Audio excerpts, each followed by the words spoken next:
We are in chapter 3, verse 15. All things are wearisome, more than one can say. The eye never has enough of seeing, nor the ear is filled of hearing. What has been will be again. What has been done will be done again. There's nothing new under the sun. Ecclesiastes 1:8-9, but verse 15 repeats that.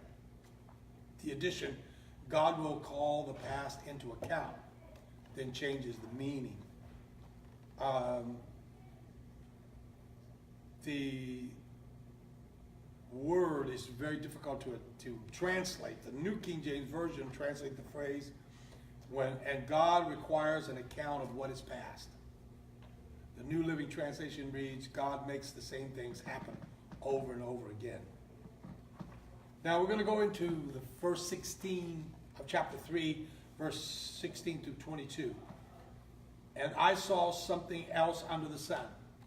In the place of judgment, wickedness was there. In the place of justice, wickedness was there.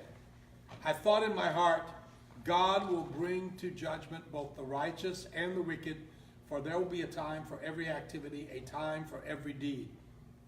I also thought, as for men, God tests them so that they may see that they are like the animals. Man's fate is like that of the animal. The same fate awaits them both. As one dies, so dies the other. All have the same breath. Man has no advantage over the animal. Everything is meaningless.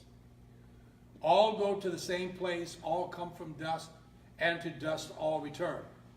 Who knows if the spirit of man rises upward, and if the spirit of the animal goes down into the earth?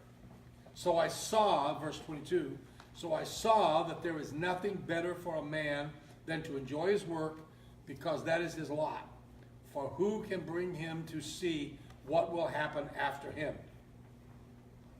As Michael Eaton, he also says in Ecclesiastes, this unit makes an observation, verse 16, passes two commandments, verse 17, and then verse 18 through 21, and reaches a conclusion, verse 22. That is expressed in the verb, I saw. Verse 16, I thought. Verse 17 and 18, and I saw. Verse 21. But the conclusion ends with a question mark, which lets the statement teasingly hang in midair. Solomon's first observation is again that things are not as they ought to be. He refers to the place of judgment and the place of justice using the Hebrew poetical parallel. You know, Hebrew poetry uses a thing called parallelism a lot, where they parallel two things. The Hebrew word for judgment is mishpat, which refers particularly in this context to absolute divine law. Abraham used the word in his prayer of intercession for Sodom and Gomorrah when he said to the Lord, far be it from you to do such a thing, to kill the righteous with the wicked, treating the righteous and the wicked alike. Far be it from you. Will not the judge of all the earth do right? Genesis 18:25. The Hebrew word rendered justice is sidek, which refers to the same kind of absolute as that which is morally or legally right. We find it used honest scales and honest weights, an honest ephah and an honest hin. I am the Lord your God who brought you out of Egypt. Same wording. Leviticus 19:36. The same thought was expressed earlier in Ecclesiastes 1:15 when he said, what is twisted cannot be straightened, what is lacking cannot be counted. So where we observed that it indicated something wrong with creation, and that with the factor that could explain how this abnormality came about is hidden from you. We don't understand how it happened, only that it did happen.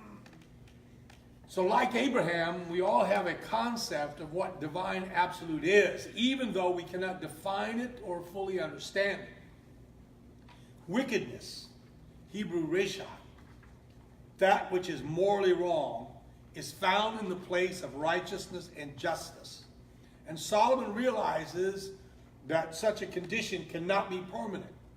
It would be impossible for a holy God to tolerate sin throughout eternity. And so consequently, there will be judgment and punishment for those responsible for wickedness and injustice. The character of God requires that, so he gives us a foundation for coming judgment. Now, he just has the concept that he's just saying morally there has to be a judgment. But he doesn't give any particulars about it. It's just that he's going to. And that brings him to the second thought, that God puts man to the test by withholding the one factor that would explain the puzzle. The mystery being the incongruity of wickedness at the place of justice. How can wickedness and justice coexist? The Hebrew text of verse 18 reads literally, I said in my heart concerning the estate of the sons of men, that might manifest them God, that they might see that they are beasts themselves. So in comparing mankind to animals, Solomon traces their common origin of the dust of the earth. Animals were made out of the dust of the earth, and mankind was made out of the dust of the earth. And Solomon compares those, and in doing that, he purposely leaves out the difference between the two things, which is that God simply spoke the animals into being. At the creation of man, he breathed into their nostrils the breath of life. Man became a living soul, and it's in that soul that man has the image of God. So the Hebrew reader of Solomon's words would recall the text, the Lord God formed the man from the dust of the ground and breathed into his nostrils the breath of life, and the man became a living being, or became a living soul, Genesis 2:7. The Hebrew word ruach can mean wind, spirit, or breath. In Hebrew, in fact, it's the same concept. When you have in Acts chapter 2, where they heard the sound of heaven as a rushing mighty wind, and also where Jesus, when he was prophesying, he said, he breathed on them, said, receiving the Holy Ghost. That breathe is the same word, and the wind is the same word. It's the breath of God. It was the breath of God that came into them in recreation that had come into them in creation. Now, in Hebrews verses 19 and 21, that same word is used 3 times, but while ruach refers particularly to exhaling, the Hebrew word used in the verse that speaks of God's creation of man is neshama, which speaks of breathing in. So the pulpit commentary comments here, Koheleth explained in what respect man is on the level with brute creation. Neither are able to rise superior to the law that controls their natural life. Even one thing befalleth them, a third time is the ominous word repeated. One chance is to both of them, one time. One life is given, so soon will be past. So, freethinkers perverted the dictum into the materialistic language quoted in the Book of Wisdom, chapter 2, verse 2. We are born at haphazard by chance. But Koheleth's contention is not that there is no law or order in what happens to man, but that neither man nor beast can dispose events at their own will and pleasure. They are conditioned by a force that is superior to them, which dominates their actions and their sufferings and their circumstances of life. As the one dieth, so dieth the other. In the matter of succumbing to the law of death, man has no superiority over the other creatures. This is an inference drawn from a common observation of exterior facts and touches not any higher question. You know, something similar is found in Psalm 49, verse 20. Man that is in honor and understandeth not is like the beasts that perish. Yea, they have all one breath. Ruach. R-U-A-S-C-H. This is the word used in verse 23 for the vital principle, the breath of life, as it's called in Genesis 6:17, where the same word is found. In an earlier record, Genesis 2:7, the term is nishma. Life in all animals is regarded as a gift of God. The psalmist says, thou sendest forth thy spirit. Ruach. They are created. Psalm 104, verse 30. This lower principle presents the same phenomena in man and in animals. Man hath no preeminence above the beasts. For example, in regard to suffering and death. This is not just materialism or a gloomy deduction from Greek teaching, but it has to be explained from the writer's standpoint, which is he wants to emphasize the importance of man to affect his own happiness. So taking only a limited and a phenomenal view of man's circumstances and destiny, he speaks a general truth, which all must acknowledge. The Septuagint, and what hath the man more than the beast? Nothing. For all is vanity. The distinction between man and beast is annulled by death. The former's boasted superiority, the man, he boasts superiority, his power of conceiving and planning, his greatness and skill, strength, cunning, all come under the category of vanity. Because, well, all that he can do, all of his conceiving and planning and greatness and skill and strength and cunning, he cannot ward off death. So that puts him on the same ground as an animal. So this whole section cries out for an answer, which is withheld but suggested in verse 21. Who knows if the spirit of man rises upward and if the spirit of the animal goes down into the earth? Job gives the answer to Solomon's question. He says, I know that my Redeemer lives, and that in the end he will stand upon the earth. And after my skin has been destroyed, yet in my flesh I will see God. I myself will see him with my own eyes. I and not another. How my heart yearns within me. Job 19, 25 through 27. Job even shares Solomon's yearning of heart. And verse 22 closes this section in a kind of a puzzling way, in a mysterious way, by suggesting that there is a way, there is life after death, and there is someone who can and will show the way. And that is answered by Jesus. I am the way, the truth, and the life. John 14, 6.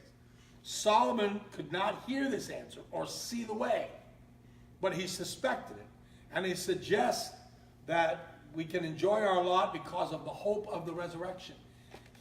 These were concepts that he didn't understand, but he hints at here under the inspiration of God. The puzzle is given here, and the answer is found at the end of the book. That is the way the Old and New Testament complement each other.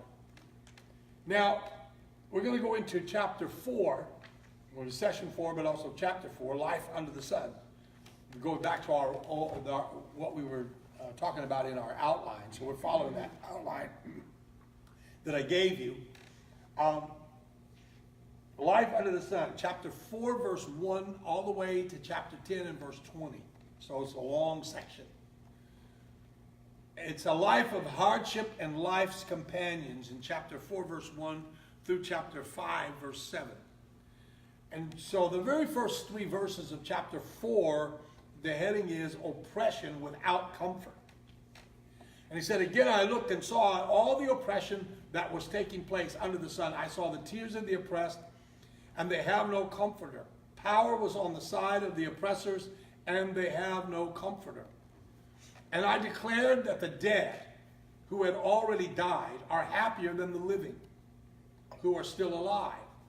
But better than both is he who has not yet been, who has not seen the evil that is done under the sun. Now, in a general introduction to this section, Michael Eaton, in his book on Ecclesiastes, he writes, between chapter 4, verse 1 and chapter 10, verse 20, Ecclesiastes resembles the book of Proverbs because this is that section where it just has short little proverbs, epigrams, dealing with the various aspects of life. Groups of sayings. They can be clustered around particular themes. Every unit between chapter 5, verse 8 and chapter 6, verse 12 deals in some way with wealth. Every unit in chapter 4, verses 1 through 16, bears on the need of companionship. Chapter 9, verse 13 through chapter 10, verse 20, directly considers the limits of wisdom and the manifestations of folly. The book bears evidence, therefore, of structure and arrangement. Although it's hard to find that at times, it's difficult to discern, but it has been very carefully arranged. It is also conspicuous that the presuppositions in chapter 1, verse 2 through chapter 3, verse 22 continue to underlie every theme that's taken up. The vanity of life under the sun comes in for a heavy fire. The life of faith in a sovereign God is urged from time to time as the only remedy. It is best, therefore, to treat the middle section of Ecclesiastes as a guide to life under the sun, presenting a series of major issues, and in turn, each in turn from a viewpoint of under the sun. That under the sun limitation, and from the viewpoint of faith. It's while we are under the sun, in life. The preacher faces the big issues, the hardships of life, and the companionship it demands, poverty and wealth, the vexations of circumstances, and of man himself, the authority of kings, the authority misapplied, the limits of wisdom, the encroachment of folly. Look, he says in effect, this is what it is really like. Can you face life in this world as it really is? There is only one way to do so, so that several topics are considered more than once, and they come at from different angles. About the section, chapter 4, verse 1 through chapter 5, verse 7, Eaton again writes, the dominant note in this section is the need of companionship. Successive units deal with oppression without comforters. And I saw, chapter 4, verses 1 through 3. Work is lonely. Then I saw, chapter 4, verse 7. Followed by Proverbs on the need of companionship, 4, verses 9 through 12. And then comes a brief glimpse of a lonely king, chapter 4, verses 13 through 16. This leaves a section, chapter 5, verses 1 through 7, which seems to belong not to chapter 4, and it doesn't seem to belong to chapter 5, verses 8 through chapter 6, verse 12, which has its own unity. And perhaps the viewpoint of faith is again brought in here. There is a God in heaven opposed to earthly injustice and loneliness, the God of Israel, who is worshipped at the temple of Jerusalem. One of the strangest features of this section is that these are the words of the king himself. The question arises whether Solomon gives here an analysis of his own reign. Is he talking about his own reign as king? If so, as an absolute monarch, he certainly would be able to do something about it. It is probably more likely that the king's talking about the kingdoms that are surrounding Israel. But it does, history indicates that Solomon himself did not completely escape the trap of his own absolutism, that he was an absolute monarch, and there's a trap that goes with that. We say it today that power corrupts, and absolute power corrupts absolutely. And that is what he had to fight with. If Solomon's son, Rehoboam, could say after his father's death, my little finger is thicker than my father's waist. My father laid on you a heavy yoke, I will make it even heavier. My father scourged you with whips, I will scourge you with scorpions. Solomon's reign must have not been free of corruption either. Because he's referring back, in other words, my father did this, I'm going to do more. An oppression was never a part of God's plan for mankind. He's never for it.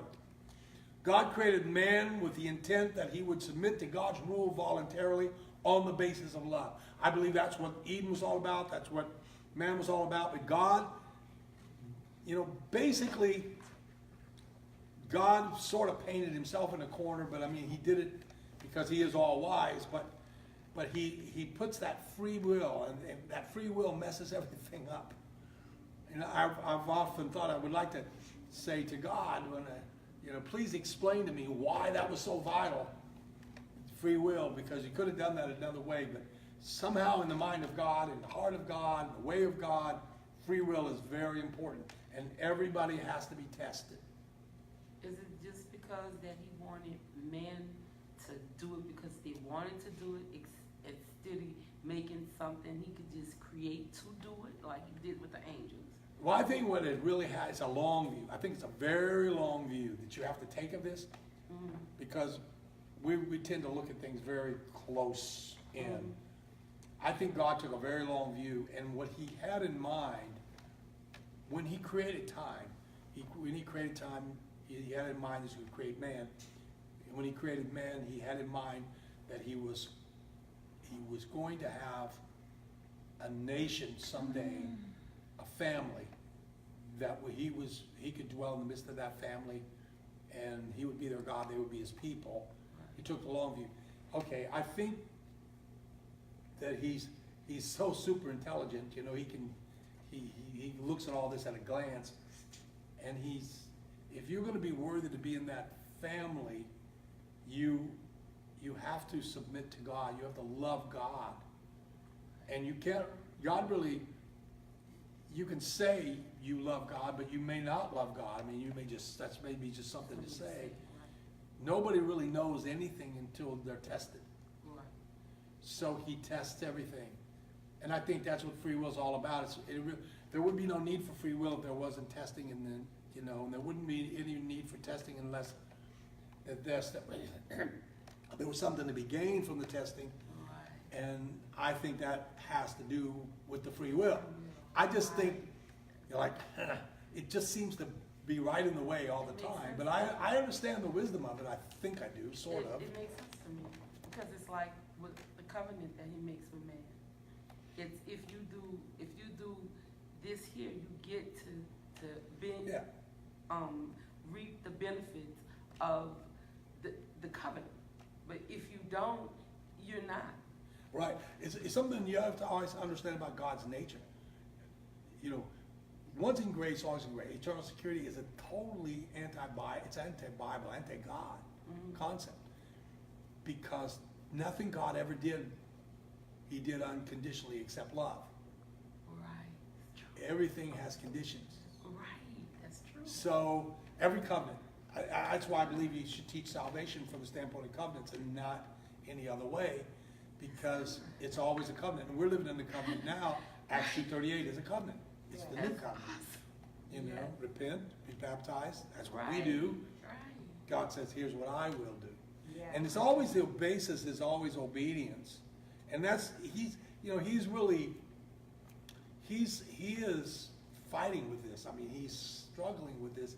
But philosophically, this is a powerful book. It gives you a lot of great information. Right. And I think all those elements are in there. And I understand it, but I'm just saying free will gets in the way so much. But I understand. I mean, I think that's what was behind the Garden of Eden. Mm-hmm. I think that God created the garden, created Adam and Eve, and had it in mind what he wanted. And when Adam and Eve, you know, before that they could go on in eternal paradise, God had to test them. And that was because that garden was a protected garden. That whatever the serpent was before it was a serpent got in there by design. It was let in there. It could have been kept out. So anyway, he looks at all these things. And let me just go on here. I want to jump over. I want you to just read a lot of but that's what it's all about. Let me just skip down to chapter 4, verse 13 through 16. There's a lot of information in this, and you can just study this out. You will get more information than you want, probably. That's why I keep these manuscripts. They're your textbook, and it's just a good reference for you. It's probably it's come a lot of different reference books are brought together in one place in this manuscript. But anyway, isolation breeding folly, chapter 4, verse 13 through 16. He said, better a poor but wise youth than an old but foolish king who no longer knows how to take warning. The youth may have come from prison to the kingship, or he may have been born in poverty within his kingdom. If I saw that all who lived and walked under the sun followed the youth, the king's successor, I saw that all that who lived and walked under the sun followed the youth, the king's successor. There was no end to all the people who were before them, but those who came later were not pleased with the successor. This too is meaningless, a chasing after the wind. Michael Eaton says the next section has links with the themes of isolation, chapter 4, verse 7, and companionship, chapter 4, verses 9 through 12. Verse 13 continues to underline the folly of self-sufficiency, growing isolation. He's an absolute king. He reaches a point, and you always keep in mind, he's an old man. This is an old man. He's probably within 2 years of his death. He's coming down to the end of his reign. He's repenting. So he's been all through these things, and he says, I reached a point where I didn't need anybody, and I didn't need God or anyone else. But because I reached this point, I also I was in isolation. You know, somebody said that they're very, very lonely at the top. That's what he was saying. I was the only one like myself on the earth. I was an absolute king. So I basically said, I am the law. So, you know, attempts have been made to identify the characters of these verses, but nobody really knows. But the scene is too commonplace. Generally in the Old Testament, wisdom is reckoned to lie with increasing age and experience, and the elderly were honored accordingly. Leviticus 19:32. But it is also realized that the aged may lose their wisdom. Job 12:20, and that the young may be wiser than the elders. Psalm 119, verse 100. Elihu's, you know, when you look at him in the book of Job, Elihu was youth. And the young person, all of the ones that wisdom, age gave their opinion, and there was the analytical opinion, and then the youth gave his opinion. The only one that was right, and Elihu wasn't there. He wasn't one of the original comforters. We don't even know when he walked up. All of a sudden, Elihu is just there. And he's a young man, and he gives, everything Elihu said was true. The problem was it did not pertain to Job. That's the problem. That was the mistake he made. But what he said was true. And I think that this is what Solomon is saying. Solomon's saying that just because a young person says it doesn't mean that it's not wise and it's not true. You know, the preacher applies the same point to an unnamed, probably hypothetical king. He once no longer listened to advice, but now is growingly isolated as he becomes wise in his own eyes. Psalm 26:12. The whole process is unconscious, as implied by the phrase "no longer knows." Or in the NIV, the reference to knowing is omitted. But anyway, in this situation, a youth of humble origins may outstrip him. He realizes that. You know, the word is not teenager, but young man. And it takes in Joseph at 17 years, Genesis 37:30, and how wise he was. And Rehoboam's advisors, who were over 40, 1 Kings chapter 12 and verse 8, and chapter 14 verse 21. So let's go to the approach of God. Chapter 5 verses 1 through 7. He said, guard your steps when you go to the house of God. Go near to listen rather than to offer the sacrifice of fools who do not know that they do wrong. Do not be quick with your mouth. Do not be hasty in your heart to utter anything before God. God is in heaven and you are on the earth, so let your words be few. As a dream comes, there are many cares. So the speech of a fool when there are many words. When you make a vow to God, do not delay in fulfilling it.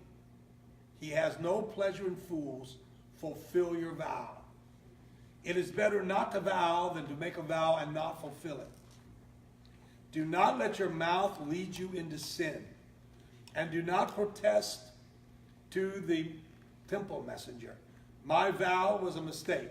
Why should God be angry at what you say and destroy the work of your hands? Much dreaming and many words are meaningless. Therefore stand in awe of God. Barnes Notes says the teacher switches here from a soliloquy to addressing an audience, advising them to realize who the one is they are facing when they enter the temple. That's not the temple God, it's not the priest, it's God. Now, the Hebrew text says, keep your foot when you go to the house of God and be more ready to hear than to give. For the fools sacrifice not, for they consider evil. The pulpit commentary says to keep the foot is to be careful of the conduct, to remember what you are about, whither you are going. We can put it in our vocabulary that when you come to the house of God to worship God, you go there to worship God.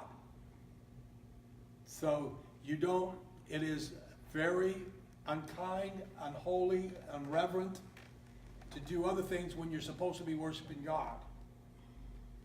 You can't substitute. You can't look at your phone. Answer emails. Right? Right. Carry on a conversation. Play games. Be careful, he said. So anyway, and the teachers, the advice is illustrated in the parable of the Pharisee and the tax collector. And the two men went up to the temple to pray, and one a Pharisee, the other a tax collector. The Pharisee stood up and prayed about himself. He said, God, I thank you that I'm not like other men, robbers, evildoers, and adulterers, or even like this tax collector, for I fast twice a week, I give a tenth of all I get. But the tax collector stood at a distance and would not even look up to heaven, but smote his breast and said, God, have mercy to me, a sinner, on me a sinner. And he said, I tell you that this man, rather than the other, went home justified before God. For everyone who exalts himself will be humbled, and he who humbles himself will be exalted. It is not only important that we realize who God is when we enter into his presence, but also we recognize who we are ourselves.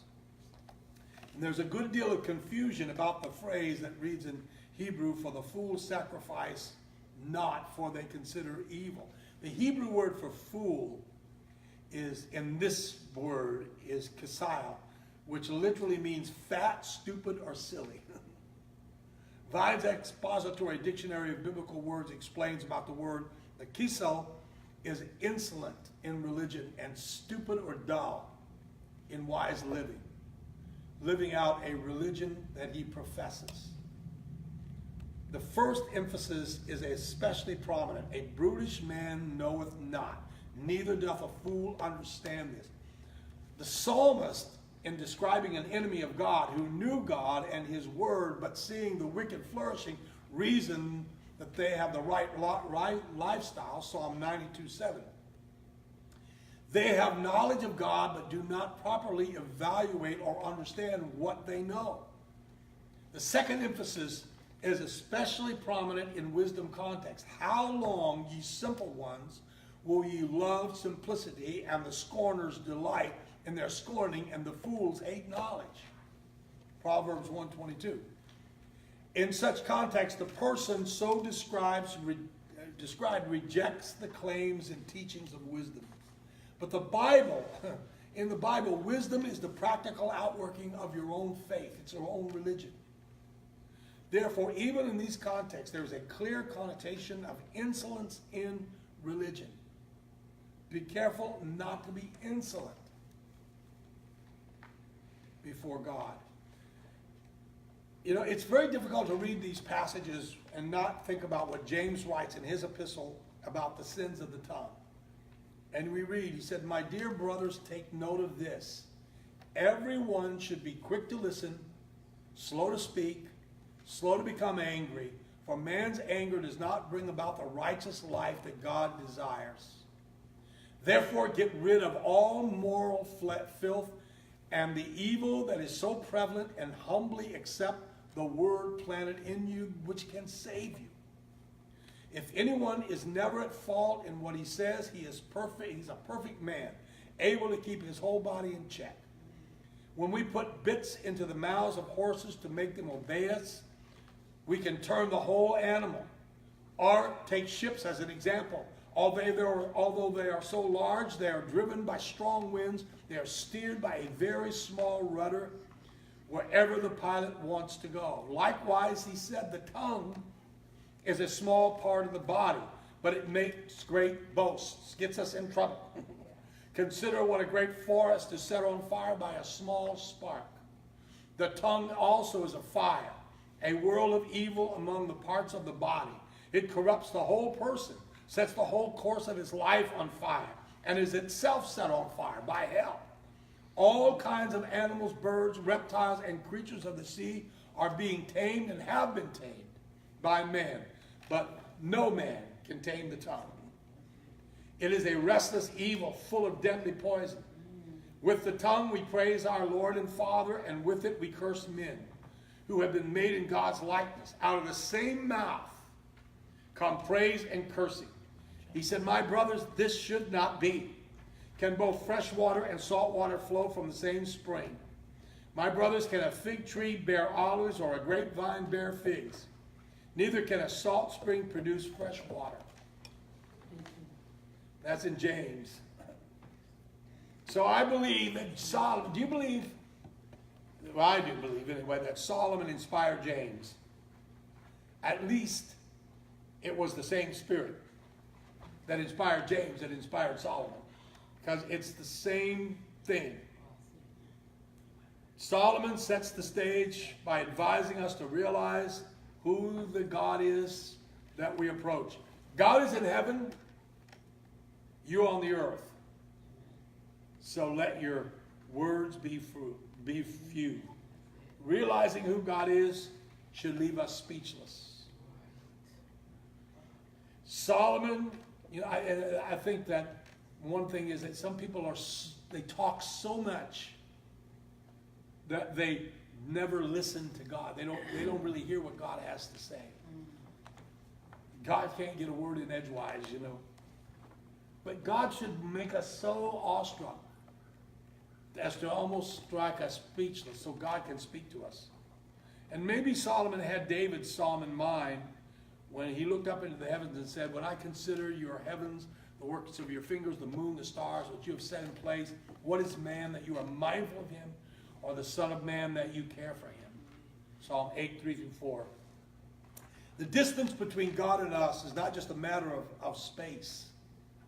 When we look at God's fingers and what they produce from the endless galaxy to the very tiny atom, and not only that, but you know, an atom is so tiny you can't even, they say that you can't really photograph, they can't really photograph an atom, but they can by throwing light on it, like you would this, like light on this would cause that shadow right there to be long.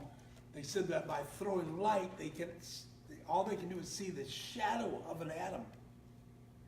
And yet within that atom, there's the neutrons and protons and electrons.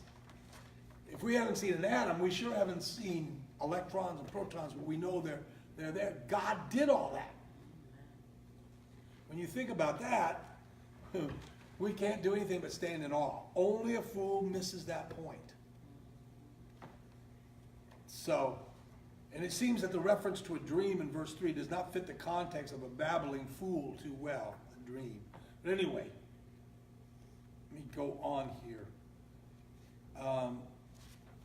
We'll go to session 5, and chapter 5, verses 8 and 9. The poor under oppressive bureaucracy.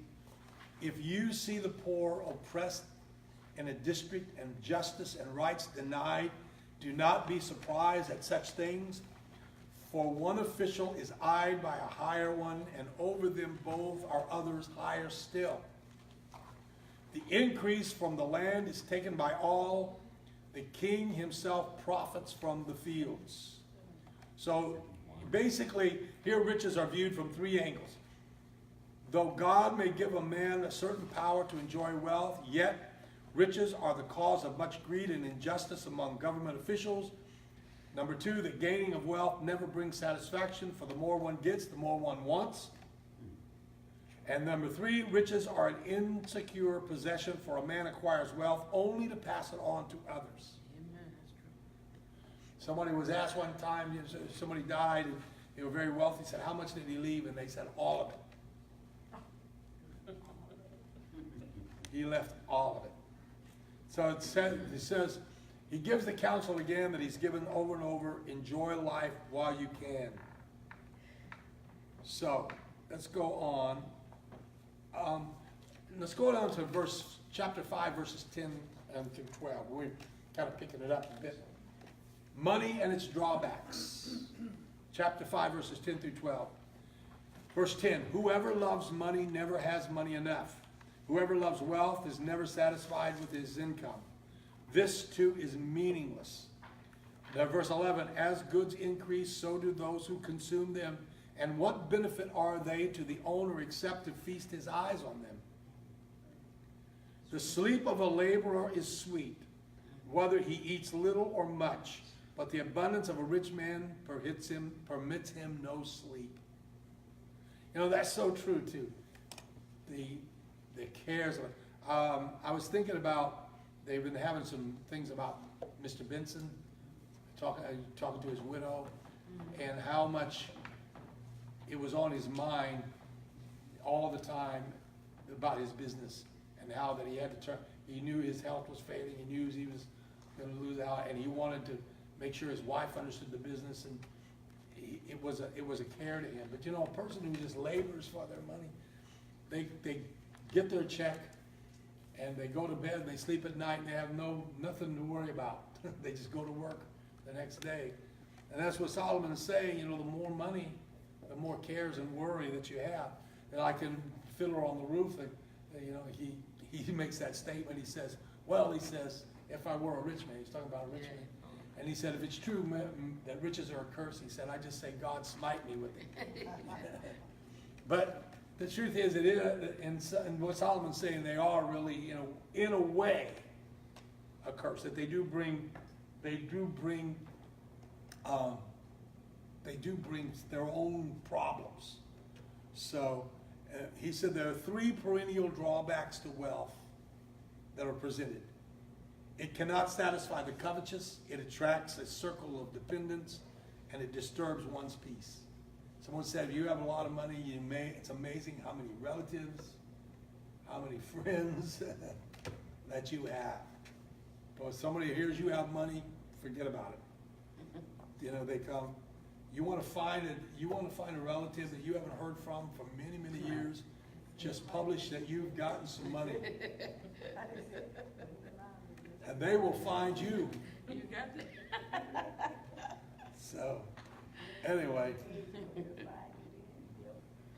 You're right too. All right, let's go to chapter 5, verses 13 through 17. There's a lot of things I'm skipping, even things I had marked that I was going to bring, but I'm giving you the gist of it, the overview. And there's a lot of things to read. I hope if you do a real serious study and read all this, I think it'll really, you can't read it in one sitting, but if you read it and really look at it, it will educate you. You will know a lot of things about Ecclesiastes, a lot of things about Solomon, a lot of things about God. Anyway, chapter 5, verses 13 through 17, wealth loved and lost.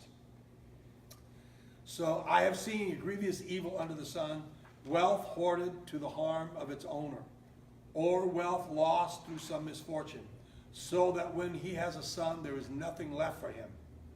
Naked a man comes from his mother's womb, and then he goes the same way. As he comes, so he departs. He takes nothing from his labor that he can carry with his hand. This too is a grievous evil. As a man comes, so he departs. And what does he gain since he toils for the wind? All his days he eats in darkness with great frustration, affliction, and anger. An introduction to these verses, Michael Eaton in Ecclesiastes writes, he said, we now pass to those who have had wealth and lost it. First the tale is presented. We see wealth acquired, 13, verse 13, and lost, verse 14. And a man's inability to pass anything on, verse 14, the last part of it. Or take anything with him, verse 15. Then follows a grim view of the life of the one who loved and lost his wealth. Verse 16. The picture of Job is the thing that just pops into your mind, because he was stripped of everything that made life good and meaningful to him, and he exclaimed, he's almost exactly what Solomon says, naked I came from my mother's womb, and naked I will depart. The Lord gave, and the Lord has taken away. Blessed be the name of the Lord, or may the name of the Lord be praised. But that's not the conclusion that the teacher comes to in these verses. It is true that for Solomon, the case is hypothetical. He never lost his wealth during his life, but in a sense, he left this world poorer than when he came into it. At his birth, God gave him the name Jedediah, 2 Samuel 12:25. He ended his life as an idol worshiper, 1 Kings 11:4. In fact, some people theologically say that Solomon was lost, that he died out of the will of God, outside of God. I doubt it because of one little thing, and that is that Solomon lived under the law. And under the law, the reason why they didn't have much of a eschatology, they didn't have much of a prophecy, is because people died looking for a promise, and they died under the law, they died with the sacrifice given. And I believe that Solomon, even though he did engage in idol worship, is true, and he got all involved with other women who brought in other kingdoms, which brought in other teaching.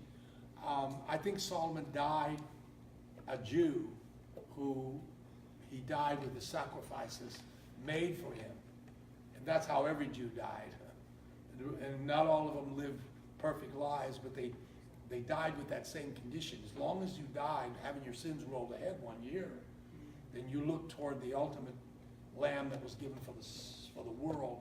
And so I think Solomon was okay as far as that's concerned.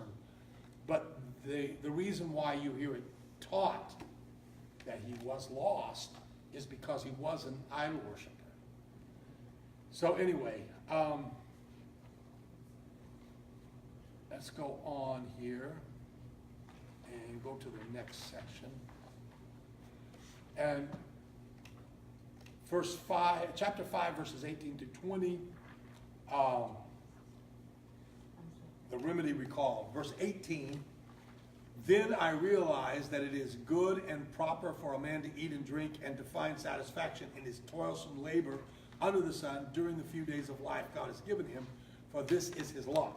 Moreover, when God gives any man wealth and possessions and enables him to enjoy them, to accept his lot and be happy in his work, this is a gift of God. Verse 20, he seldom reflects on the days of his life because God keeps him occupied with gladness of heart. The Hebrew text of verse 18, which is verse 17 in the interlinear Hebrew Bible, reads literally, behold that which I have seen. It is good and comely for one to eat and to drink and to enjoy the good of all his labors that he takes under the sun all the days of his life, which God gives him, for it is his portion. Michael Eaton says in his comments on this section, the bitterness of the life story just sketched makes this an appropriate place for the preacher to recall his remedy.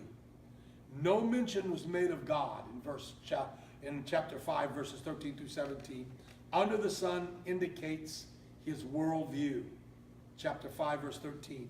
But the preacher does not allow any to forget that there is another aspect of life.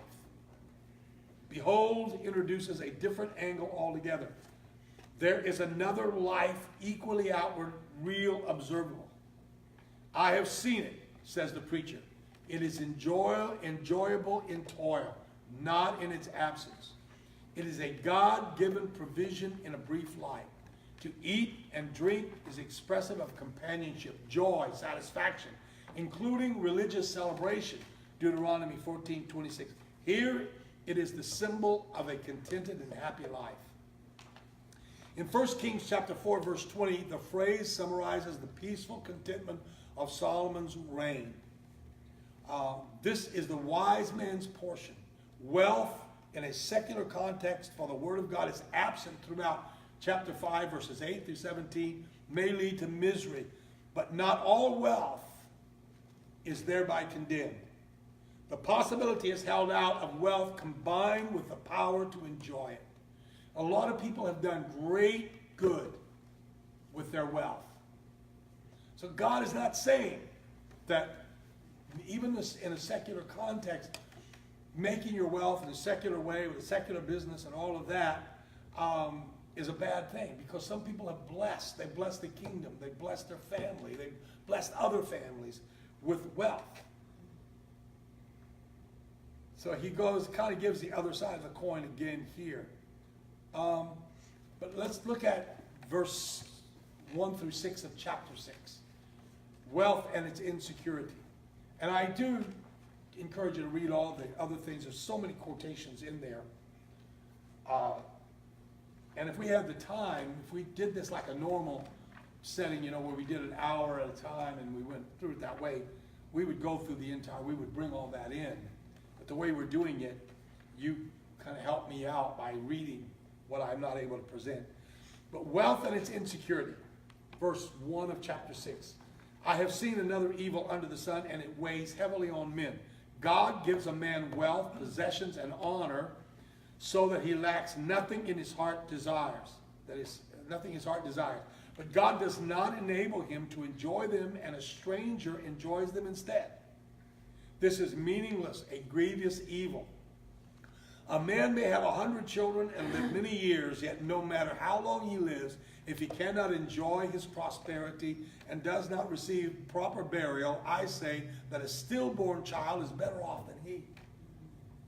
It comes without meaning. It departs in darkness, and in darkness its name is shrouded. Though it never saw the sun or knew anything, it has more rest than does that man. Even if he lives 1,000 years twice over, but fails to enjoy his prosperity. Do not all go to the same place. The evil in this verse is not, as the pulpit commentary assumes, the fact that God gives a man wealth and possessions and honor, but rather the emphasis is that he is unable to enjoy it. And the teacher does not explain why the rich man does not experience satisfaction from his riches. We only learn that somebody else does. The main lesson to be drawn from this is that material possessions are unable to give the satisfaction that the human soul craves. But that is not what is stated here. What Moses said about food for the stomach can be applied to any kind of physical enjoyment. Speaking about the way God fed Israel in the desert, he stated, the Lord humbled you, causing you to hunger and then feeding you with manna, which neither you nor your fathers had known, to teach you that man does not live on bread alone, but on every word that comes from the mouth of the Lord. Deuteronomy 8:3. That manna was an illustration. So, and Jesus advised, don't store up for yourselves treasures on earth where moth and rust destroy and where thieves break in and steal, but store up for yourselves treasures in heaven where moth and rust do not destroy and where thieves do not break in and steal. For where your treasure is, there your heart will be also. God created the human heart in such a way that only he can satisfy its longings. There is a God-shaped vacuum in our soul, and only God can fill it, and you will not be satisfied until God does fill that place. So let's go on. There's so many things. The insatiable longing, chapter 6, verses 7 through 9. All man's efforts are for his mouth, yet his appetite is never satisfied. What advantage has a wise man over a fool? What does a poor man gain by knowing how to conduct himself before others? Better what the eye sees than the rovings of the appetite. This too is meaningless, a chasing after the wind. It's very interesting that the Hebrew word translated appetite is nephesh, which means soul. We find it in that verse describing the creation of Adam. And the Lord formed man of the dust of the ground and breathed into his nostrils the breath of life, and man became a living soul. It's that same word, King James Version. The pulpit commentary says that all the labor of man is for his mouth, for self-preservation, for enjoyment, eating and drinking. It's a type of the proper use of earthly blessings. The sentiment is general and does not refer specifically or specially to the particular person described in those scriptures. Though it carries on the idea of unsatisfactory result of wealth. There are two thoughts that come to mind. The first is Moses' statement. Man does not live by bread alone, but by every word that comes from the mouth of the Lord. Deuteronomy 8:3. Leaving God out of the picture and concentrating exclusively on the satisfaction of physical appetites will leave a human soul empty. Only God can satisfy the deepest longings. The second important truth is that joy is a fruit of obedience. Jesus said to his disciples, if you obey my commands, you will remain in my love, just as I have obeyed my Father's commands and remain in his love. I have told you this so that my joy may be in you and that your joy may be complete. John 15:10 through 11. If joy becomes the sole goal of life's search, it will never be found. If you have God as the sole search, then joy will be found when you find God. So let's look at verse 10 through 12 of chapter 6, an impasse. Whatever exists has already been named, and what man is has been known. No man can contend with one who is stronger than he. 11. The more the words, the less the meaning. And how does that profit anyone? For who knows what is good for a man in life? Oh, I've preached on that so many times. Who knows? Who knoweth what is good for man in this life? During the few and meaningless days he passes through like a shadow. Who can tell him what will happen under the sun after he is gone? The basic question in verse 10 is the one David asked very eloquently in one of the Psalms. Looking at the night sky into the universe, he asked, or he said, when I consider your heavens, the works of your fingers, the moon, the stars, which you have set in place, what is man that you are mindful of him, or the Son of Man that you care for him? Psalm chapter 8, verses 3 through 4.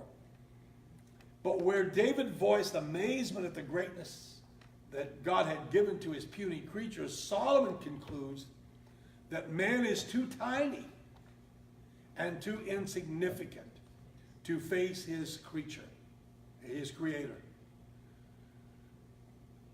So we're going to go, to chapter 7. We're in session 6. I'm going to give you, in 5 minutes, I'm going to give you a break, just for a 5-minute break. Suffering and Sin, chapter 7, verse 1 through chapter 8, verse 1. In introducing this section, Michael Eaton in Ecclesiastes states, the proverbial units of this section deal with the aspects of life that anger or infuriate. The early Proverbs deal with the death or suffering. 7 Proverbs are comparisons involving words like better than. That's very common in Proverbs. Since the preacher was a collector of Proverbs, these may be fragmentary collection of better than Proverbs, though the subject matter provides a fundamental unity. First, the reader is shown the possible instructiveness of sufferings, and then the dangers of trials and compromise, impatience and anger and discontent. Wisdom is indispensable. Life is under the hand of God. So the first half of chapter 7 follows up the theme of Ecclesiastes as a whole with the question, will the life of faith survive hard and troublesome times when the good old days have gone and the days of adversity come? And the second half of the chapter moves from the crookedness of life, verse 13, to that of mankind, verse 29. Basic questions touching origin, universality, inequity, and perverseness of evil are posed in a mixture of factual statements and exhortations, urging also the need for wisdom, which is so rare and remote, and concluding in chapter 8, verse 1, with a further appeal for wisdom. So we look at chapter 7, verses 1 through 6, instruction from suffering. He said, a good name is better than fine perfume, and the day of death better than the day of birth. It is better to go to a house of mourning than to go to a house of feasting, for death is the destiny of every man. The living should take this to heart. Sorrow is better than laughter, because a sad face is good for the heart. The heart of the wise is in the house of mourning, but the heart of fools is in the house of pleasure.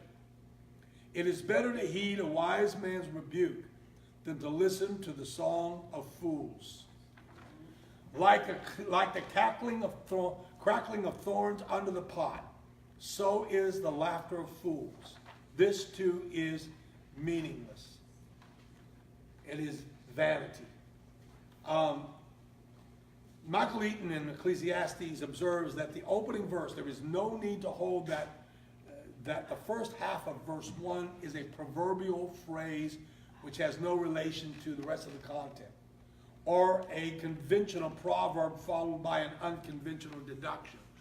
We may translate it, as a name is better than oil, so the day of death is better than the day of birth, thus avoiding the danger, this dangling irrelevance. The first half may well have been a popular saying, and if so, the preacher is comparing his point with a well-known distinction. And Hebrew comparisons often put two statements alongside each other, leaving out as and so, but just putting the statements there, but you can put them in English as so.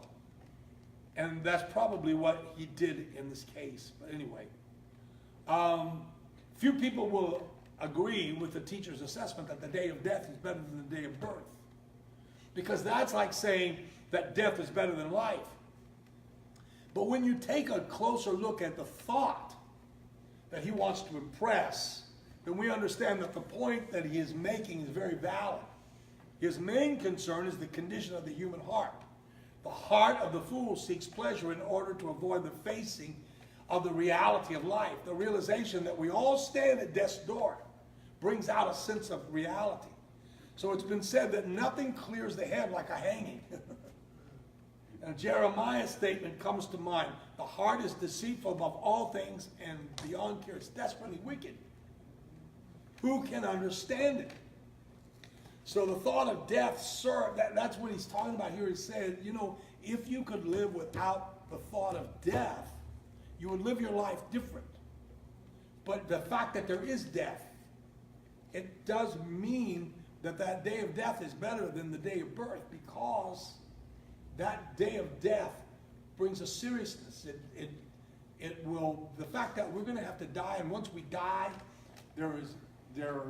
it's all over. There's no second chance. There's no second go-around. So everything we're going to accomplish, everything we're going to do, if we're going to be saved, we have to do it in this life.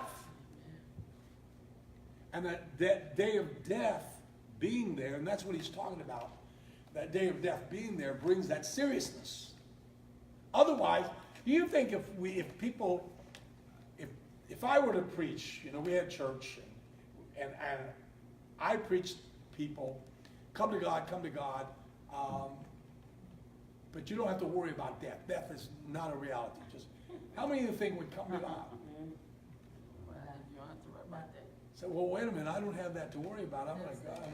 So God says, no, wait. And this is what Solomon's saying. God says, no, no, no, no. There's an end point out there. You don't just keep going. So the thought of death serves to give us a sense of accountability. You have to make an account. The good name has it, and it's a suggestion of a character that has come to grips with its own sinful tendencies. To cover up the stench of sin by the use of perfume doesn't help in the presence of God. It's only when we have been cleansed by the blood of the Lamb that our name is changed and we acquire a good testimony. As the Apostle Paul writes in Corinthians, for we are to God the aroma of Christ among those who are being saved and those who are perishing. To the one we are the smell of death, and to the other the fragrance of life. And who is equal to the task? 2 Corinthians 2, verses 15 and 16.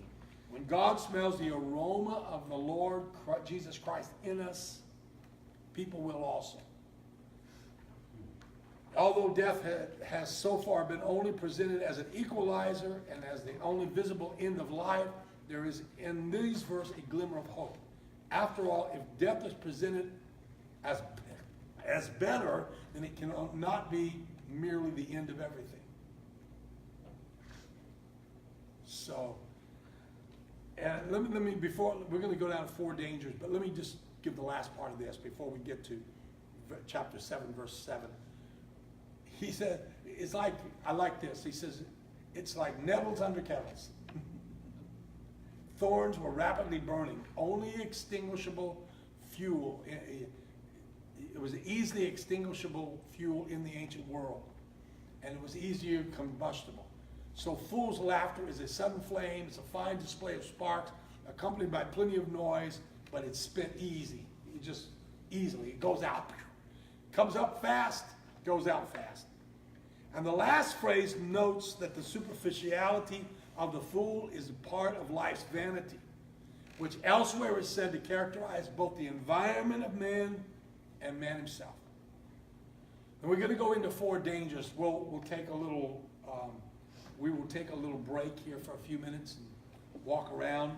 We'll get into 4 dangers, and we're coming.